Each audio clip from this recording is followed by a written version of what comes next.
Final hour Overdrive continues. Brought to you by FanDuel, bringing you everything from the opening line to the final score. Bryan Hayes, Jason Strudwick, Jonas Siegel in here. Craig Button later in the hour in the World Juniors tune-up starting tonight. His take on the Leafs win last night.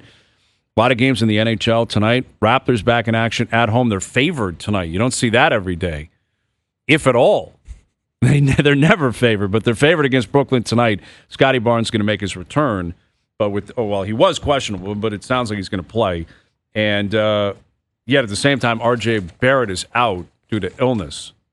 So R.J.'s sick, so he's not going to play. The whole team never plays. They never, ever play together. It's like you tune in and it's like, he's not out today. Barnes is out. Yep. Now Pirtle's banged up. Yeah. It just, you never get a full lineup. And if Scotty's in, then R.J.'s got to be out. So that's what's happening tonight down at Scotiabank. And we'll get to that with our best bets brought to you by FanDuel later this hour. But it is a Thursday. I've been putting together a list basically since Labor Day, I guess. Every Thursday, try to come up with a list, 3, 5, maybe 7. I figured as we're getting closer to 2025, I will list the 5 people that need to win in 2025. Yeah. 5 people. Now, there is a Canadian slant to this, clearly, right? I will say Pierre Poilievre is not in this. Right, or Justin Trudeau is not included. It's not a political thing because I think we're moving in a certain direction on that front. I think we all know where that's going. But 5 people in the sports world with consideration for Toronto and Canada in general that I think need to win in 2025. You guys ready for this? Hit it. And you guys feel free to push back. I know you will, Jonas. I'm sure Struddy at some point you will. I had a couple of honorable mentions. Juan Soto did not make my list. Because he's already won. Because he's already won a World Series? And he won $800 million. But doesn't he have... Shouldn't there be pressure on him to win in New York now? Got 15 years? When is the drop dead date? Their team is not that good. The Mets aren't that good? No, they're not going to win anytime soon. You don't think they had a good year last year? They almost made it to the World Series. Yeah, but that was a flawed team. They're not that... They're You're not buying, so why would they... Why do they need Juan Soto? Because he's amazing, and he's 26. Yeah. Okay. But he can't be the reason they don't win, though. I think that's for sure. He won't be. He's a monster. Because that contract won't age well in New York if he's the reason they're not winning. It is not going to age well. I think everyone can confirm that. But what do you mean by age well? By year 10, 11, 12. Yeah, but what if they've won 2 World Series and That's he's valid. got 3 MVPs? Right. So there's pressure on him to win in order for the contract to age well. I love where your mind's at, Jonas. I had Juan Soto as an honorable mention. I was thinking the Raptors' lottery odds or lottery balls could be on that too. Like there's a lot of pressure for the lottery to fall their way. Again, considering what's going on with the Raptors and the rebuild and them acknowledging the rebuild. But those are honorable mentions. All right, number 5. I have a player that stands out here, but he kind of represents the team. I think you'll appreciate this, Struddy. At number 5, I have Connor McDavid. Number 5? I have him at number 5. Wow. Connor McDavid. Now, again, he's got another year on his deal, but every year that goes by where he doesn't win a cup, it's just he gets closer to moving out of his prime, right? And they're a really good team. I think they're coming together, Strud. You've seen it up close and personal. They feel like they're playing better. I think they're going to peak by playoff time. I think they're going to get a pretty good matchup in the first round. But I got McDavid at 5.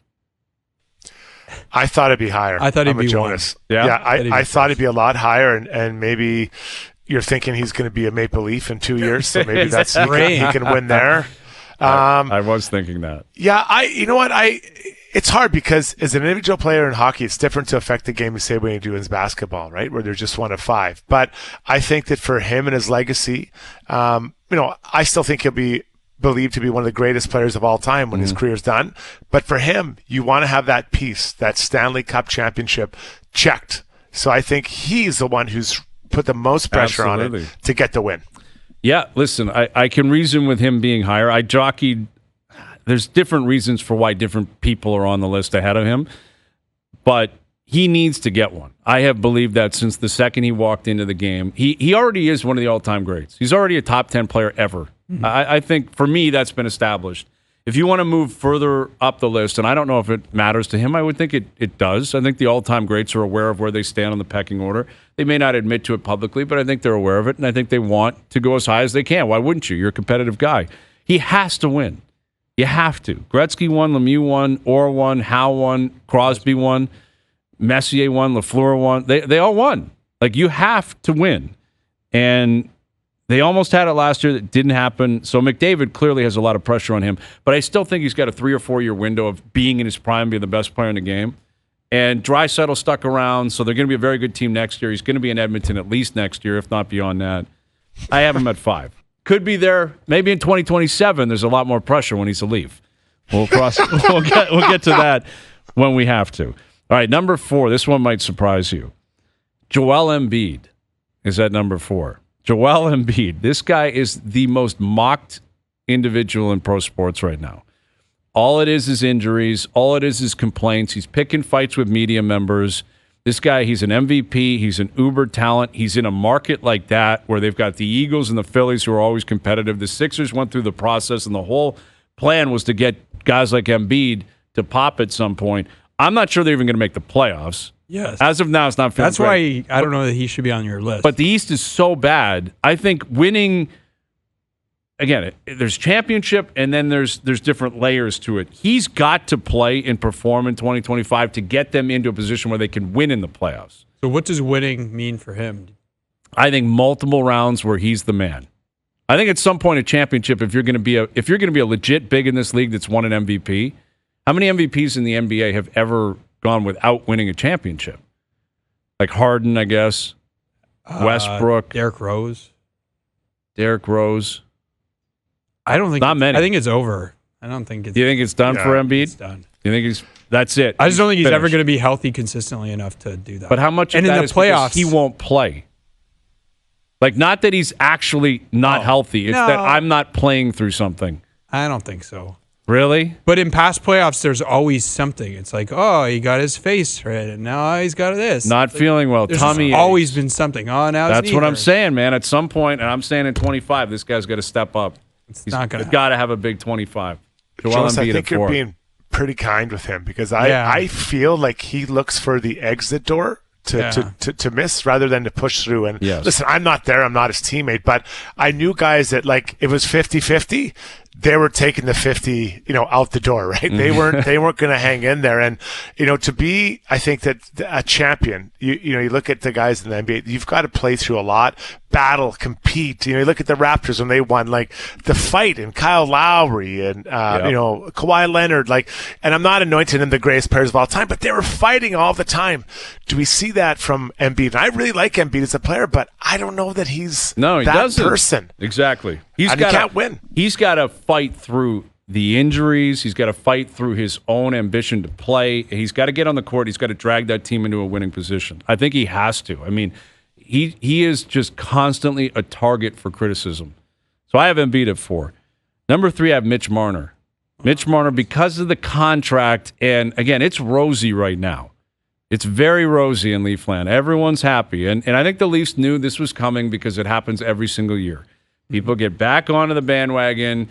The tickets are sold. The jerseys are sold. Everyone's happy.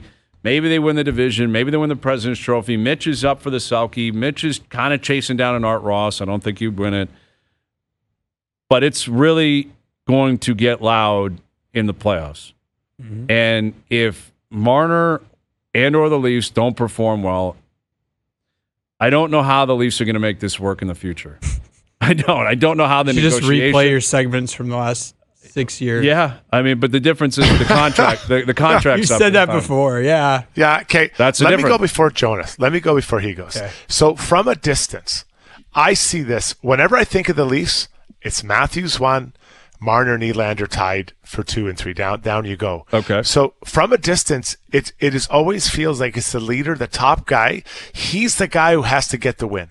Right? He is, and I'm kind of pushing the contract off the side, but if the team doesn't get it done, you look through who did and didn't contribute, but it's the top guy who needs to get it. I don't see the more not supporting cast the wrong way, but his buddies. Yeah, I don't see it as the same number. So that's what I see from a distance for. So what him. You're saying, Strud, is you think Matthews should be on this list more than Marner? Because he's the captain, he's the leader, and I understand that. When we look back 20 years from now, we'll say the best players of this generation. Yep.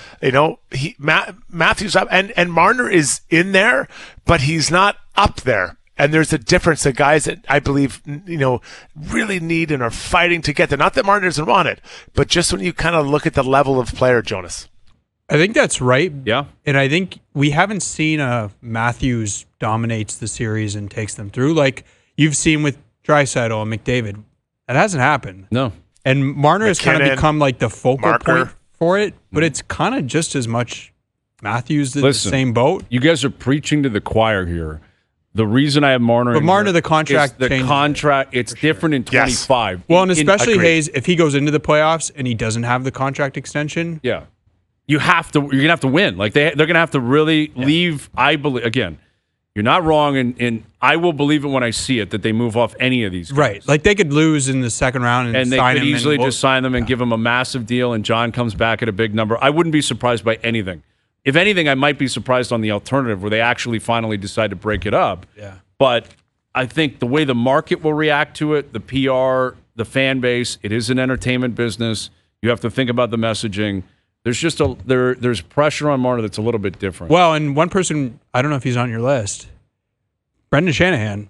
Mm-hmm. What's going to happen with him? This is the end of his deal by all accounts. 11th year, I believe. Yep. Absolutely. Shanahan, make the list? honorable mention. Honorable mention. I'm glad you brought that up because he would be in there. But Matthews is a good one because I have been of the belief that he is blended into the core four when they've lost. And the difference is when they win, it's not core four, it's more Matthews than the other guys. Fair. He's at least had some moments. But you need way more out of the guy who's your best player, highest paid player in the league, but I don't captain, think you've best had goal scorer. Those moments with Marner like you've had them. No, I understand. I'm just saying my impression of the market is when they lose, core four lost, management screwed it up. It's rarely, why didn't Auston do something better here? Fair. It's generally, and then when they win and they're firing, it's like, man, Matthews is really chugging. He looks great. Oh, and the other guys are good too. Yeah. And he's benefited greatly from that. Yeah, with the C on his jersey. The C makes a difference. It makes a difference. Yeah, I'm with you on that. All right, number 2, Ross Atkins. Ross Atkins desperately needs to win this year. If he doesn't, I cannot picture a scenario where he stays in Toronto as the GM. How do you separate the two of them? Like, why is it not just both? Because the Shanahan, what you just mentioned about Shanahan, how many GMs has he had?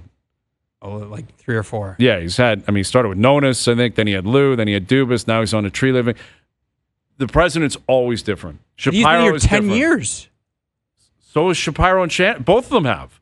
I know, but he's only had the one GM. Exactly. That's my point. That's how I would separate it. Shapiro will say, I need a new GM, and then we'll work in a different direction.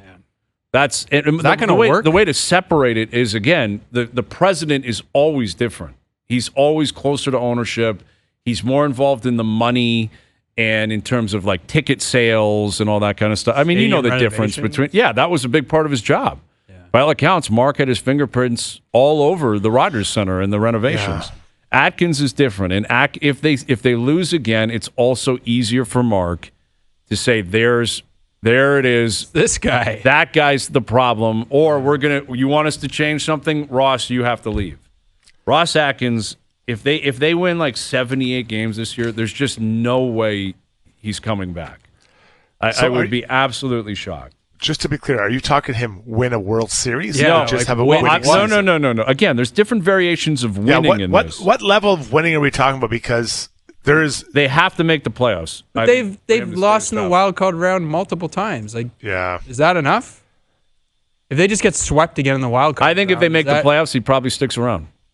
Because I think the argument will be what it has been. Hey, it's a tough league. Once you get to the playoffs, you never know who you're going to face. You run into a tough pitcher. Yeah. That's baseball's mantra.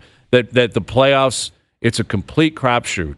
That's which again is bogus when you consider the 2 best teams made it to the World Series and the clear-cut best team won it, the Dodgers. It should fall on deaf ears, but it generally doesn't.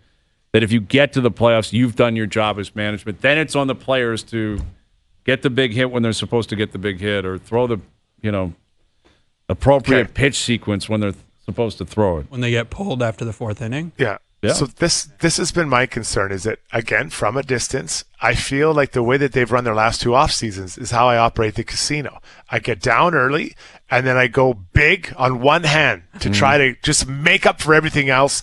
And those 2 were Ohtani and Juan Soto. And it doesn't work. They're like, it didn't work. And then you're kind of, well, we tried. I tried to win, or I tried to get it right. So my expectations are very low for the Blue Jays. Yeah. So I suppose if they made the postseason, I'd be like, okay, those are higher than my expectations. But how high should my expectations be? Like, shouldn't it be compete in the playoffs, not just make it? You would think. After a decade, it should be. Yeah. So I'm going to remove myself from this one because my expectations are so low. I can't even really formalize a fair You're not answer. wrong. But I think you're answering my point, or granting me my point, is they're so low. Why is he still here? With the expectation that he can get them back into the playoffs. I love I don't know if you like this as much as I do. When I see the report of the Jays were interested in this guy, it's like, oh, cool. That I would be going crazy if I were the Blue Jays, because I feel like they just get used now. That they're being used to by. me, it comes across the other way. It's like they're just connecting them. I don't know who the sourcing is, but you know what I mean? Like they're just connecting themselves. Yeah, we tried for that guy. You think the Jays are the ones saying it? That is my inference. But if that's the case, that's the biggest loser mentality ever. I hope that's not true. Because why would you leak it that you're always losing? Like that it looks because then awful. It looks like you're trying. I see it the opposite way. We wanted Bellinger. I see it the opposite way, that there's agents out there using the Jays. 100%. But why does that look good for who does that help after the fact? Well, the whole point is during the negotiation of the deal, you've got to pin teams against each other. Drives up the price, man. Yeah, and also if team has money. Yeah, maybe. Plus, if you're an agent, you don't want the league thinking that only one team wants your player. That's not a great way. There was zero market. Nobody wanted this guy. It always looks better that there was some sort of derby for him. And they just throw the Jays out there. Oh, the Jays were in on that guy too. Bellinger, yeah, they were in on him. Oh, they were in on Tucker. Oh, they were in on this. Why is it always the Jays? That's a great question. I would guess because they were in on Soto, they were in on Ohtani, so there's this belief they have all this money that they want to spend. You can't attach Bellinger to the Pirates. This is years of like, oh, the Jays were interested in that guy. I know, but it's been more exposed, I think, this year. Or it feels like it is. More targeted. Wouldn't you rather be targeted in your approach? We're going to get Hayes, Struddy, and Jonas. Those are the 3 guys we're getting. We're going to make sure we get them done. And those are, instead of like, well, we're just trying to get everybody. We like I don't know, just feels so wishy-washy. I know. I know. So my expectations are really low. So I can't I'm answer. with you. Again, there's context to winning. You guys got to play along here with the list. It's not winning a championship. Although this one is. Something. This one is. This is you. This, I think, in 25 you got to win. James Harden. Josh Allen. Josh Allen, I have at number 1. This is your chance, man. You're playing the best football of your life. You're about to win the MVP. You might end up with the 1 seed. Kansas City, although we established it, they're vulnerable, but maybe they shouldn't be considered that vulnerable. Baltimore is. Pittsburgh is. This is it, man. You've had so many kicks at the can. It's kind of like McDavid. It's not like if you lose, you won't be back on the horse next year. You likely will be. But this just feels like Josh Allen's opportunity. This is it. Josh Allen at number 1. People that need to win in 2025. You guys fight me on that one? Yeah, the city of Buffalo hasn't had a lot of wins since they invented chicken wings in 1903. So I think if Josh Allen's able to win this takes them to that next stratosphere of, quarterback hierarchy, right? Within the league now, but then also in that massive fraternity of quarterbacks, and how we talk about how great of a player he was, and he led his team to greatness. Yep. And so I think this to me is the perfect number 1. I love this number 1 for this, and quite honestly, Buffalo would go crazy like Cleveland did when they won just the when the Cavs won. Yeah, LeBron won in 16. Great story. So, yeah, I'm a Giants fan, so we're not going to be cheering after 3 more weeks. So I might jump on that bandwagon. Right? I think that's a good one to jump on, man. There's such a lovable team and the fan base, and this, you have blizzards all the time, and people have to go out there and shovel on behalf of the team, and they get like nothing out of it except for civic pride. Josh Allen at 1. Does it remind you at all of? I know people have made the comparison. Manning finally getting over the hump and winning a Super Bowl. Yeah, I think so. Yeah. Absolutely. Elway too, right? Took him a little bit. I think it'd be huge. Someone else, someone within the AFC, the younger quarterbacks have got to win, not named Mahomes. Burrow got there. He lost to the Rams. Lamar hasn't done it. Allen hasn't done it. Like, that's the level. But Burrow actually does have that I have beaten Mahomes, right? Yes. Which Beat Allen Mahomes. doesn't. Although, like, that Lamar game, doesn't either. everybody forgets, like, that game, was it how many seconds? 13 seconds? Like, they were about to beat them. They almost have. What are you going to do? Like, he played great. Yeah, then they lost the coin flip, right? Yeah, that was it. Oh, Still, that was awful. you gotta get one, man. You gotta match them. Like, I think it would be great for the NFL. Like, if Mahomes is Brady, he needs his Manning. At some point, Peyton got his, and he got it in 2006, I think. Yeah, and he didn't even play that great. No, but it's not like he was in the league. It wasn't 15 years in. No, it wasn't Ray like Bork or John Elway or something. Yeah. Like, he was in his prime when he won his first one. Yeah, and then won another. Yeah. Just not in Indianapolis. They lost to the Saints, though, in the Super Bowl. Yeah. Remember that?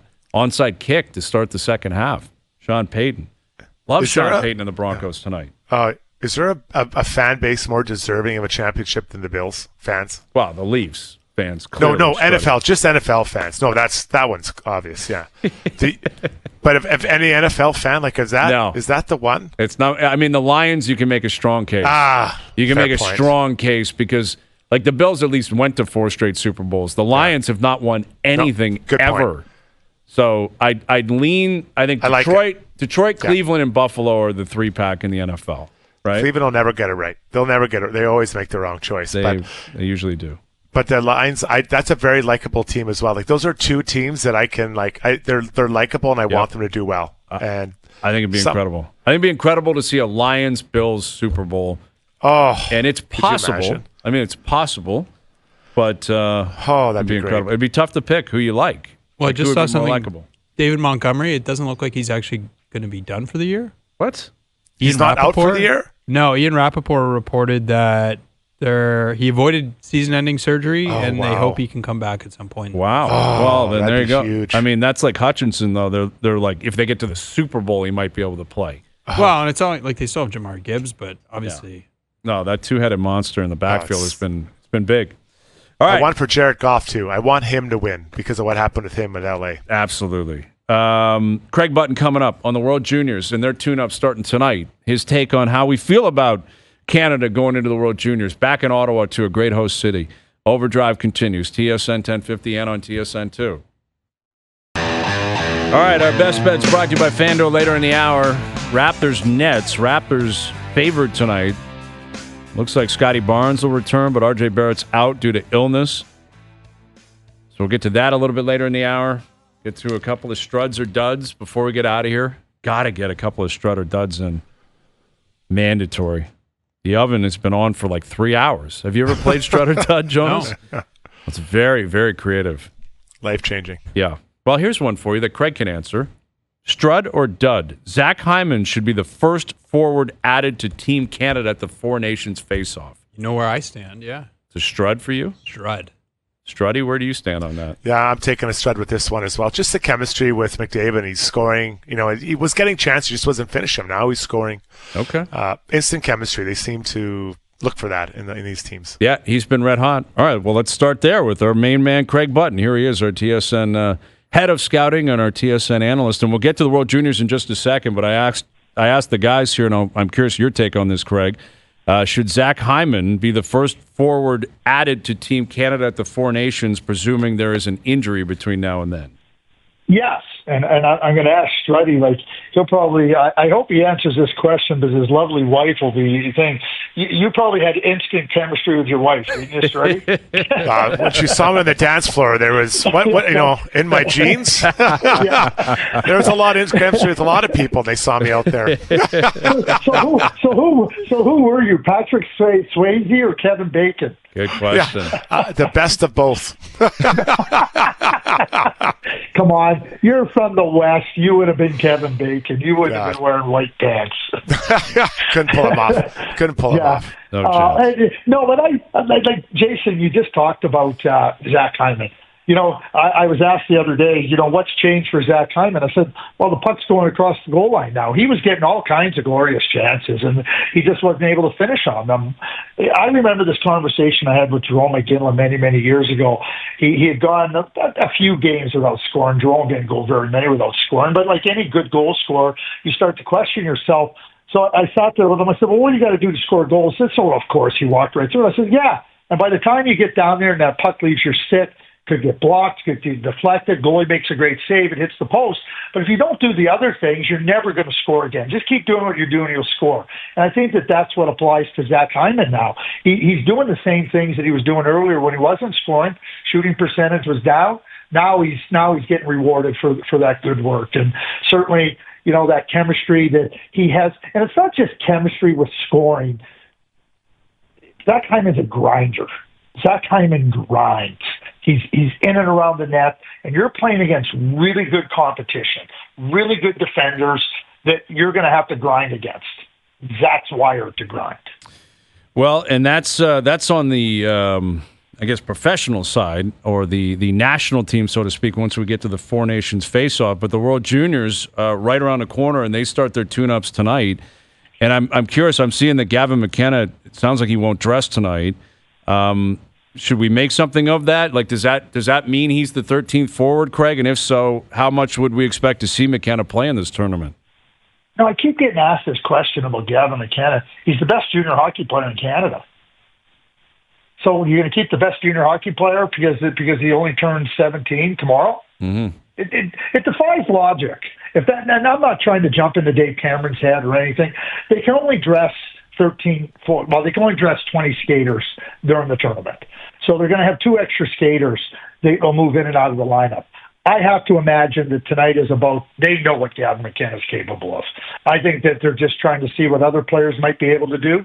Because like I said, if there are not 13 better forwards on this team, I don't think there's a better forward. I don't think there's a better junior player in Canada than Gavin McKenna. Wow. So that's how I feel. And he's had a prominent and been instrumental in all kinds of victories, gold medal victories for Canada. And I don't think it could be any different here. That's how I feel about it. Yeah. I love the tournament's so great every year, but there's something special about when you have a 17-year-old, 16, 17-year-old, when McDavid was on it, when Sid was on it. I remember when Spez and Bouwmeester made it. There was actually a forward and a defenseman. Both of them were 83s at that point because they're my age. I remember that clearly.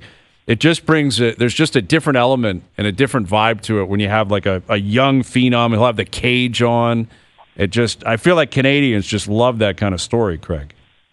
Well, they do. I mean, it's also a glimpse into the future. It's also a glimpse.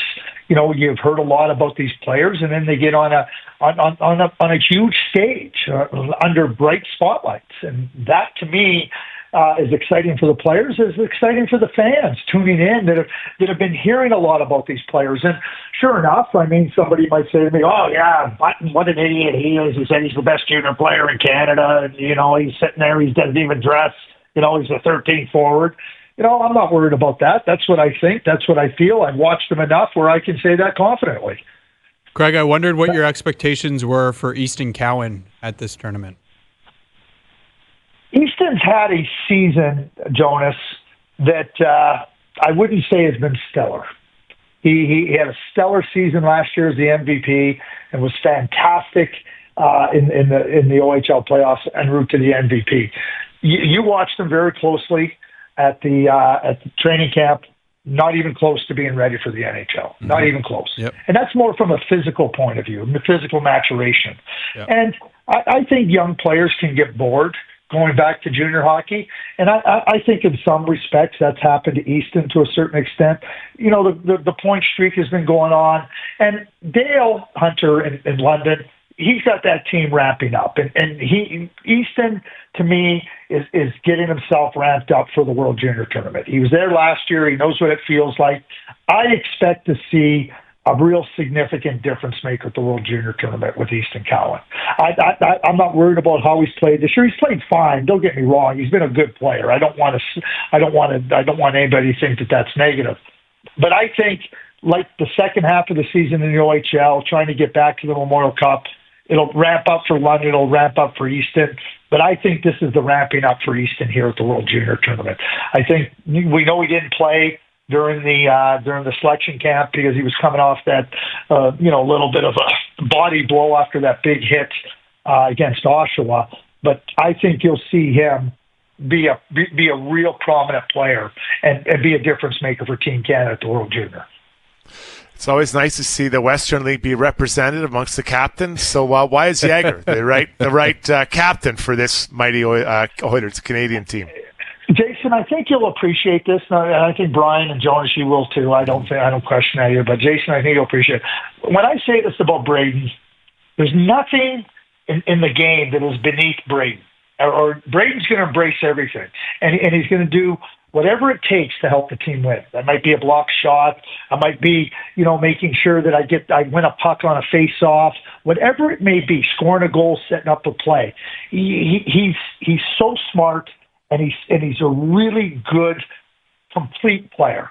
And when you want your team to play a certain style of really being dialed in all the different areas of the game and treating, and tournament play is like this. You got to treat every play as critically important, especially as you get into a semifinal and hopefully a gold medal match. You need that players, and you need all your players to do that, but you need a leader that says, nothing's beneath me. I am going to be there. He's not going to be cheating the game in any way. He's going to be dialed into every single hard area. No surprise to me that he was named the captain, and he's been a really good player at the Lincoln Gretzky a couple of years ago when they won gold. Really good player for Moose Jaw when they won the Western Hockey League championship, and to me, just an outstanding choice to be captain of this team. With Craig Button, the World Juniors starting their tune-ups tonight against Switzerland. In terms of the goaltending, obviously the most important position. You have to have it, especially in a tournament like this, especially at home. The building's going to be packed. It'll be very pro-Canada. What can you tell us about the three goalies that have made the team, and how comfortable are you that we're going to find at least one kid here that can stand tall for Canada throughout the tournament? So I'll go to the trio first, and every single one of them has won internationally for Canada, gold medal. They've all been terrific. Frank's his dad, Jack Ivankovic, he's won 4 gold medals. Canada Winter Games gold medal, U17 World Challenge gold medal. He was the third goalie at the U18 under 18 championships last spring in Finland, and he was a starting goalie for Canada at the Lincoln Gretzky gold medal team. Oh yeah, Matt Schaefer was also on all those teams too. And so, but Jack's younger. I'm not saying that he can't be the guy. Carson Bjarnason was on the Lincoln Gretzky team that won gold. Carter George to me is the guy. Carter George has a chance to complete a trifecta. And that trifecta is starting goalie for a Lincoln Gretzky gold medal winning team, starting goalie for U18 gold medal winning team, and he's got a chance to win a gold medal at the World Junior Tournament. I can tell you real quickly the number of goaltenders that have ever done that. That would be 0. Really? Wow. He has the first chance to do that. They do not win the gold medal and check in the Lincoln Gretzky tournament without his brilliance, especially in overtime. They do not win the U18 gold medal without his brilliance in the second period versus USA, the gold medal game. That could have been 7-1 without his brilliance. He had the USA player shaking his head. He is dialed in. He's technically sound. He's calm. He's cool. He's collected. And I know it's a bigger stage. I know when you're playing goal for Team Canada and you're wearing the Maple Leaf, there's also a real bullseye on you, because the expectation is that you keep the puck out of the net, and there'll be 18,000 rabid fans in the building, millions watching on TV. I don't think that Carter gets faced, and I think that Carter has demonstrated that he can be the guy for Canada as they pursue a gold medal at the World Junior Tournament. Craig, I've always heard you speak about kind of the character or the style of play of each Canadian team year in, year out. So what do you expect from this group of players with obviously quite a bit of younger talent on it? Yeah, the younger talent's really good, and it's mature. And you think about, like younger players that, they have the talent. You've seen lots of good young players with talent, but, sometimes understanding that there's a maturity that goes with it. And I'm not talking about, physical maturity. I'm just talking about, okay, this is what you got to do and to be settled in it. And I think they have that with those young players. So let me start on the blue line. They can all skate. And so this is going to be a very hard defense to forecheck because they can get the puck out with their feet. They can get the puck out with their hands. They're excellent in transition. And now you can apply pressure up ice and because they're so quick in transition, you turn over the puck and you're not good with the puck and trying to force them to go back. Not only are they going to just circle and transition right back at you, they're going to be part of that offensive thrust. They're good at keeping pucks alive in the offensive zone. They have they have some real good size, and they can be hard players, and really good hard players to play against. So that's on the blue line. I think they become a really difficult team to play against. Up front, I'll start with the centers, and who I think, Yager, Catton, and Luchenko up the middle of the ice. I mean, they're all brilliant players. They're all so smart with their play. And, the middle of the ice, the way they can play the game two-way and really help out their wingers, I think that's really instrumental. They got size on the walls. They got players that are going to give you the energy and give you that ability to turn games and force every shift to be hard for your opponent. So I see a team that can play fast, that can play skilled, that can play heavy, and they're going to be continuous in where they want to apply the pressure. What I'm really saying here is any way you want to play, I think this team can do it, and I think they can do it well. Craig, USA has a team just like that. Okay. I like that. Canada, U.S., and the gold medal. Let's go for it. New Year's Eve preview of the gold medal, I think, Brian. I love it. Can't wait. Craig, my voice is gone. You're getting fired up here, Jonas. World Juniors. Go back to your teenage years. No, I actually wanted to ask you a Leaf question. Is that okay? Go ahead. Sure. Go ahead. Yeah. Think they're going to take Matthew Schaefer in the first round this year? Is that what you're hoping for? You're going to drop he wants to play there. Our friend here, Bryan Hayes, says there is a 0% chance that Matthews, Marner, and Nylander will play an entire playoff game together. Tell us why he's wrong. Well, I can't do that. Brian and I just did a piece on TSN Sports Center where I agreed with him. Hey. I mean, people have used the word like Hayes is a fraud. Yeah. If I come out here now and agree with you, Jonas, they're going to change the phrase "the Bud's a fraud" now. Exactly, which I would support. I need it off me, so please do. Maybe you're team fraud. Yeah, maybe we can be together in this. Who knows? I don't mind being in the same boat with you, Brian. Right. I know we won't tip over and fall in the water. That's true. That. We'll go in the right direction. Absolutely. Yeah. What I will say, Jonas, and Brian and I did this yesterday, and I do believe it. Like, it's December 18th yesterday. It's the dark days of December. Like, let's have some fun with it. Let's see what can happen. I think for Craig Berube, he's trying to keep the players excited. I think he's trying to look at how what can be used at any particular point come playoff time. When I say we, I think collectively we all know what Craig Berube has been saying. You got to find different ways to score come playoff time. And I think that this is just another what I would call a dress rehearsal for what could work. And for Craig Berube now to see if it can and what it looks like, that gives him a different confidence. I'll share this quick story with you. Scotty Ball was coaching the Detroit Red Wings. They were playing the St. Louis Blues in the playoffs. And I forget where the series was at. It was a game in St. Louis. Pronger and McKenna were on the team, and one or the other was on the ice half the game. So Scotty throws out Shanahan, Fedorov, and Yzerman. And, you're sitting there, okay, this is interesting. And what does St. Louis do? They throw out Pronger and McKenna. Well, it was a soft. McKinnis and Pronger are Hall of Famers. Those other three guys are all Hall of Famers. And it was a soft. But the second line came out with Larry Onoff and Kozlov, but I believe it was Dougie Brown on the right wing. Well, they got a pair. They didn't have to play against Pronger, and they scored. Mm-hmm. Sometimes you're trying to set something up for something different, not necessarily those guys. So you're agreeing with me. That's not 0%. All right. No, I'm not. What I'm saying to you, Jonas, is they could last the period. Thank you. And I would agree with me, because you're saying the whole game. That's the point. See, Craig's not he knows what he's talking about. Struddy and I are on the same page. Hop in the DeLorean. Let's go to game 2. Yeah. The Leafs are down. They lost game 1. They're not getting much going offensively. Craig Berube puts them together. Score. Okay. Game 3 together. Then maybe that's that not happens. zero. Maybe that happens. And like I said, they get to game 3, nothing happens in the first period, and he mixes them up, and they don't get through a full game. That was the point. All right. I don't think they're going to play a full game together in the playoffs. Can I add one thing to this? I just want to add one thing to this. Please do. You better know who your opponent is, because we already know that. Yeah. No, but I'm talking about like who you're out against, because that other coach is going, go ahead. We'll be straight up with you. It's our next line that's going to put damage on you. And Craig Berube has to think about that if he wants to keep them together for a game. Well, and that's the other side of it. Is if you're just looking at it like Matthews, Marner, Nylander, flashy lights, that's going to be cool. Okay, fine. But maybe John Cooper says, that's great. I love that idea.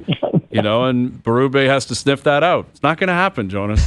Come on over to the dark side. It's not going to happen. The anti-fun. I know. Listen, it's fun. I like Craig said, in December, awesome. Put them out there. I want to see it happen on home ice. I hope it gets to Saturday night, but playoffs are going to be a completely different beast. All right, Craig. Well, we got junior games going tonight. Can't wait for it. So enjoy the tune-up, and if we don't chat before the tournament, enjoy the tournament. We always appreciate you doing this. Thanks for coming on.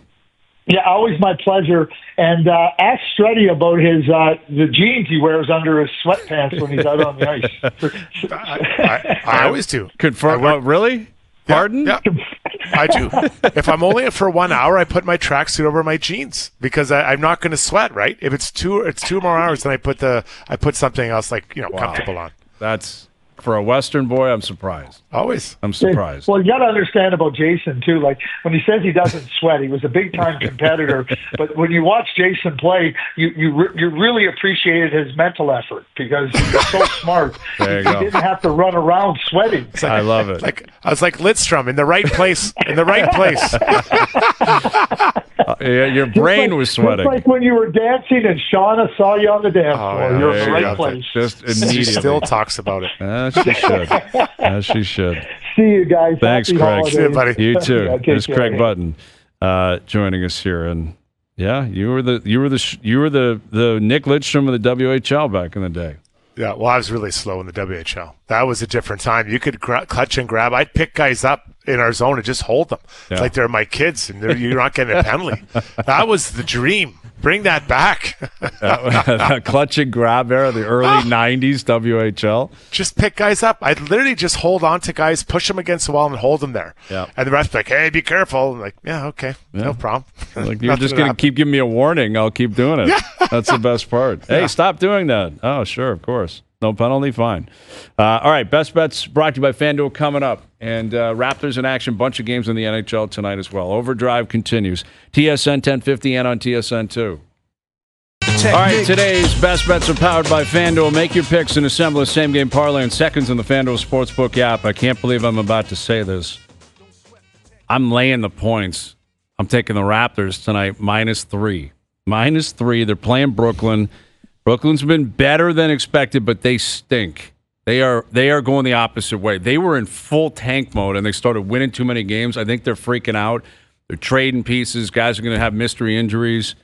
They've lost 3 in a row. Scotty Barnes is back. I think the Raptors win, and they cover the number tonight. I'm okay with that. Yeah? Yeah. That's the first thing you've been cool with all day for me, Jonas. I appreciate that. We finally made it, Strud. Yeah, you two agreed on something. It only took 3 hours. Took 3 hours to finally get there. Today's Best Bets are powered by FanDuel.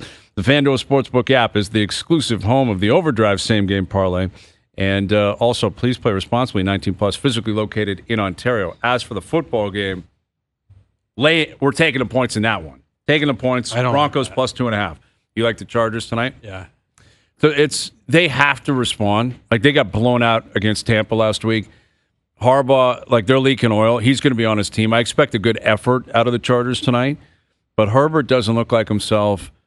And I think they got off to a hotter start than they really. I always thought it was going to take a while for Harbaugh to get that program going. And I'll take Peyton over Harbaugh in the second meeting of the season. Yeah. Another thing. I think Sean Payton's going to have some things cooking tonight. Broncos. Bo Nix, big game. Big game for a young kid on a short week on the road. But Denver's been very impressive this year. And I think Bo Nix, he's got a real shot at really making a name for himself tonight on national TV. So there you go. All right, boys. Great stuff. Struddy, good seeing you. Good catching up as always. Appreciate you doing this. Boys. Great time. See you soon. Jonas Siegel of The Athletic. Great seeing you, Jonas. Great seeing you guys. As always, we thank everyone behind the scenes for helping out. We appreciate it. Everyone for tuning in today. TV, radio, podcast, web. We appreciate that. We're out of here. Enjoy your evenings. Enjoy the games tonight. We're back tomorrow at 4 p.m. We'll chat then.